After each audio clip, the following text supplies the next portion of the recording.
Dear students, प्राचीन भारत में सिंधु नदी के किनारे और उसके आसपास जिस सभ्यता का जन्म हुआ उसे सिंधु घाटी सभ्यता कहा गया। लेकिन कुछ सालों बाद जब इस सभ्यता के नगर सिंधु नदी की घाटी से दूर दूर तक मिलने लगे, जैसे अगर हम भारत की बात करें तो महाराष्ट्र और यूपी में मेरठ तक मिलने लगे, तब इतिहासकारों ने इसका नाम हड़प्पा सभ्यता रखा। यह नाम इसलिए दिया गया कि सबसे पहले 1921 ईस्वी में पाकिस्तान के पंजाब प्रांत के हड़प्पा नामक स्थान पर इस सभ्यता की खोज हुई थी। यह भारत की सबसे प्राचीन सभ्यता है और विश्व की भी प्राचीनतम सभ्यताओं में से एक मानी जाती है। हड़प्पा संस्कृति का विस्तार पंजाब, सिंध, राजस्थान, गुजरात तथा बलूचिस्तान के हिस्सों और पश्चिमी उत्तर प्रदेश के सीमावर्ती भाग तक था। इसका फैलाव उत्तर में जम्मू से लेकर दक्षिण में नर्मदा नदी के मुहाने तक और अब महाराष्ट्र तक मिलता है, और पश्चिम में बलूचिस्तान से लेकर उत्तर पूर्व में मेरठ तक इसका विस्तार था। यदि हम इस सारे क्षेत्र को देखें तो यह एक बहुत बड़े त्रिभुज के आकार का है और इसका पूरा क्षेत्रफल जो है 12,99,600 वर्ग किलोमीटर है। यह इतना बड़ा क्षेत्रफल है कि जो पाकिस्तान से तो बड़ा है ही, प्राचीन मिस्र और मेसोपोटामिया से भी निश्चित रूप से विशाल क्षेत्र है। ईसा पूर्व 3री व 2री सहस्त्राब्दी तक संसार का कोई भी अन्य सांस्कृतिक क्षेत्र हड़प्पा संस्कृति के क्षेत्र से बड़ा नहीं था। आज के समय तक हालांकि हड़प्पा संस्कृति के 450 से भी अधिक स्थलों का उद्घाटन हो चुका है, यानी उत्खनन हो चुका है, लेकिन इनमें से केवल 6 स्थलों को ही नगर माना जाता है। इनमें से भी 2 सबसे महत्वपूर्ण नगर थे, पंजाब में हड़प्पा और सिंध में मोहनजोदड़ो। आज ये दोनों ही नगर पाकिस्तान में हैं।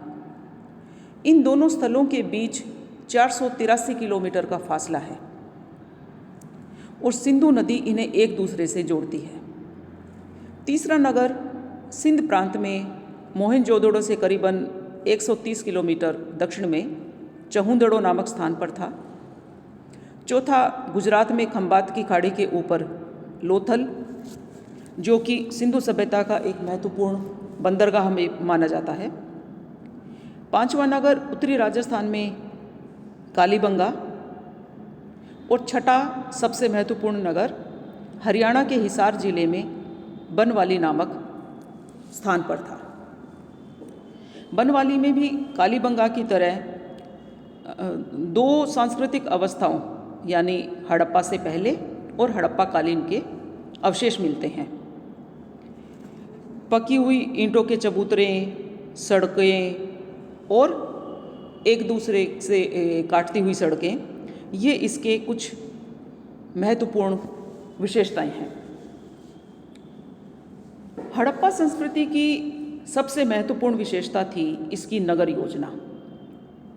हड़प्पा और मोहनजोदड़ो दोनों ही नगरों के अपने अपने दुर्ग थे, जहां माना जाता है कि शासक वर्ग के सदस्य रहते थे, और प्रत्येक नगर में दुर्ग के बाहर निचले स्तर पर ईंटों के मकानों वाला शहर बसा हुआ था, जहां सामान्य लोग रहते थे।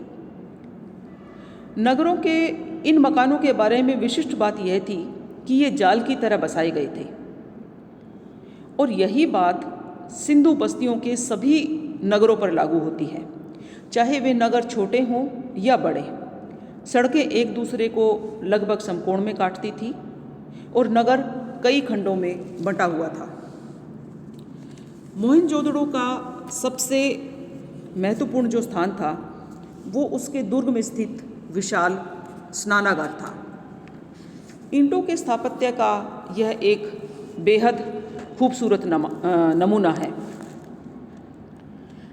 स्नानागार का फर्श आग में पकाई हुई ईंटों से बनाया गया है। पास के ही कमरे में बनाए गए एक बड़े से कुएं से पानी निकाला जाता था और हौज के एक कोने में बनाए गए छेद से इसका पानी एक नाली में डाला जाता था। बताया जाता है कि इस विशाल स्नानागार का इस्तेमाल अनुष्ठानिक या धार्मिक स्नान के लिए होता था। आज की भारतीय संस्कृति में हम देखते हैं कि इसी प्रकार के धार्मिक या अनुष्ठानिक स्नानों का बहुत अधिक महत्व है। उधर मोहनजोदड़ो की सबसे बड़ी इमारत थी यहाँ का धान्य कोठार या अनाज का कोठार, अनाज का गोदाम, जो करीब 46 मीटर लंबा और 15.5 मीटर चौड़ा है। 2 कतारों में विभाजित यह जो धान्य कोठार है, इसके लिए ईंटों के चबूतरे बनाए गए थे। मोहनजोदड़ो में विशाल धान्य कोठार तो था, लेकिन इसके नीचे एक खुला फर्श भी मिलता है जिनमें ईंटों के वृत्ताकार चबूतरे बने हुए हैं। इतिहासकारों का मानना है कि इनका उपयोग फसल को दबाने के लिए होता था, क्योंकि फर्श की दरारों में गेहूं और जौ के दाने मिले हैं। हड़प्पा में 2 कमरों वाले बैरक भी बनाए गए थे, जो संभवतः मजदूरों के रहने के लिए था। इसी प्रकार कालीबंगा में भी नगर के दक्षिणी भाग में ईंटों के चबूतरे मिले हैं। इनका संबंध भी अनाज कोठारों से रहा होगा। अतः यह प्रकट होता है, हम यह मान सकते हैं कि धान्य कोठार हड़प्पा संस्कृति के नगरों के महत्वपूर्ण अंग थे, यानी इनकी एक महत्वपूर्ण विशेषता थी।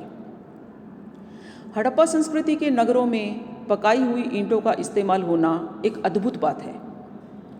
ये अद्भुत इसलिए है क्योंकि मिस्र के समकालीन भवनों में प्राय सुखाई गई, धूप में सुखाई गई ईंटों का ही प्रयोग होता था। समकालीन मेसोपोटामिया में भी पकाई गई ईंटों का इस्तेमाल तो होता था, लेकिन उतने विशाल पैमाने पर नहीं जितना कि हड़प्पा संस्कृति की नगरों में हमें इसका उपयोग देखने को मिलता है। एक अन्य महत्वपूर्ण बात मोहनजोदड़ो की जल निकास प्रणाली की है। यह बहुत अधिक प्रभावशाली और विस्तृत क्षेत्र में फैली हुई थी। लगभग सभी नगरों के हर छोटे या बड़े मकान में प्रांगण यानी आंगन और स्नानागार होता था। कालीबंगा के अनेक घरों में अपने अपने कुएं थे। घरों का पानी बाहर सड़कों तक आता, जहां इसके नीचे मोरियां यानी बड़े बड़े छेद बने हुए थे। कभी कभी ये सड़कें ईंटों और पत्थर की सिल्लियों से ढक दी जाती थी। सड़कों की इन नालियों में मैन होल भी बनाए गए थे। हड़प्पा की निकास प्रणाली तो और भी ज़्यादा विलक्षण है। अभी हमने मोहनजोदड़ो की जल निकास प्रणाली की बात की, लेकिन हड़प्पा की जल निकास प्रणाली और भी ज़्यादा विशिष्ट है। संभवतः किसी भी दूसरी सभ्यता में स्वास्थ्य और सफाई को उतना अधिक महत्व नहीं दिया गया जितना कि हड़प्पा संस्कृति के लोगों ने दिया था। अब हम बात करते हैं हड़प्पा संस्कृति के दौरान कृषि व्यवस्था के बारे में। आज के समय में सिंधु प्रदेश में बहुत कम वर्षा होती है और यह ज़मीन, यहाँ की ज़मीन अब बहुत ज़्यादा उपजाऊ भी नहीं है। लेकिन जब हम सिंधु सभ्यता के उत्खनन में प्राप्त नगरों के अवशेष देखते हैं तो उससे हमें पता चलता है कि उस समय यह क्षेत्र बहुत अधिक उपजाऊ भूमि वाला रहा होगा। सिंधु नदी भी मिस्र की नील नदी की तरह समुद्र से, पहाड़ों से जलोढ़ मिट्टी लाती थी और इसे सिंधु सभ्यता के बाढ़ के मैदानों में छोड़ देती थी। नील ने जिस प्रकार, यानी नील नदी ने जिस प्रकार मिस्र का निर्माण किया और वहाँ के लोगों का भरण पोषण किया, उसी प्रकार सिंधु नदी ने भी सिंधु सभ्यता का निर्माण किया और लोगों का भरण पोषण किया। माना जाता है कि सिंधु सभ्यता के लोग बाढ़ उतर जाने पर नवंबर के महीने में इन मैदानों में, जो कि बहुत अधिक उर्वर हो जाते थे, उनमें बीज बो देते थे और अगली बाढ़ आने से पहले अप्रैल के महीने में गेहूं और जौ की अपनी फसल काट लेते थे। हालांकि यहाँ कोई फावड़ा या फाल नहीं मिला है, लेकिन माना जाता है कि हड़प्पा काल में खेतों में हल जोते जाते थे। हो सकता है कि ये लकड़ी के हल का इस्तेमाल करते थे और इस हल को आदमी खींचते थे या बैल, इस बात का हमें अभी तक कोई प्रमाण नहीं मिला है। अगर फसलों की बात करें तो सिंधु सभ्यता के लोग गेहूं, जौ, राई, मटर आदि पैदा करते थे। ये दो किस्म का गेहूं और जौ उगाते थे। हरियाणा के बनवाली से बढ़िया किस्म का जौ मिला है। इसके अलावा हड़प्पा निवासी तिल और सरसों को भी पैदावार करते थे और चावल का भी हमें यहाँ अवशेष मिलता है। मोहनजोदड़ो, हड़प्पा और माना जाता है कि कालीबंगा में भी विशाल जो अनाज के कोठार मिले हैं, वो इसीलिए मिले हैं कि यहाँ पर बहुत अधिक मात्रा में अनाज का उत्पादन होता था। सिंधु सभ्यता के लोग कपास पैदा करने वाले विश्व के सबसे पुराने लोगों में से हैं।